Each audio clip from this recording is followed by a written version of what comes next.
Yeyə biləcəyiniz ən ləzzətli şor qoğalı resepti bölüşürəm sizlərlə. Üzəri xırçıltılı, qatları layla görünən bu qoğalı gəlin birlikdə hazırlayaq. Qaba yarım stəkan ilıq su, 1 xörək qaşığı şəkər tozu və 1 xörək qaşığı mayanı əlavə edib qarışdırırıq. Üzərinə 2 stəkan yarım süd, yarım stəkan duru yağ, 1 ədəd yumurta, 1 yumurtanın ağı, 1 xörək qaşığı duz, çay qaşığının ucunda sarı kök əlavə edib təkrardan qarışdırırıq. 1 kilo 100 qram unu da əlavə edib yumşaq bir xəmir yoğururuq. Xəmiri heç gözlətmədən videoda göründüyü halda 2 hissəyə, hər hissəni də 4 kündəyə bölürük. Üzerini stresləyib soyuducuda 30 dəqiqə gözlədirik. İçlik üçün 1 stəkan un, 1 çay qaşığı cirə və raziyana, yarım çay qaşığı sarı kök və duz, həmçinin çay qaşığının ucunda qara istiot əlavə edərək qarışdırırıq. Qoxusu çıxana qədər qovururuq. Üzərinə 50 qram çörək yağı əlavə edərək umac edirik.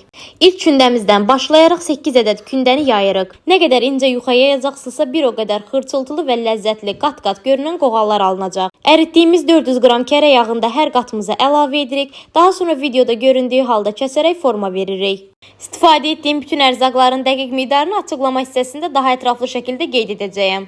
Rulon halında bükdüyümüz qoğalların iç hissəsindən açaraq içlikdən yerləşdiririk.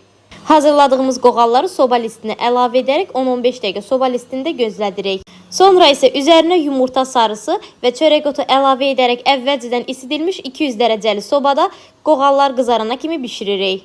Nəticədə çox ləzzətli, xırçıltılı, dadından doymayacağınız qoğallar alınacaq. İndi isə mən susum, siz səsə qulaq asın.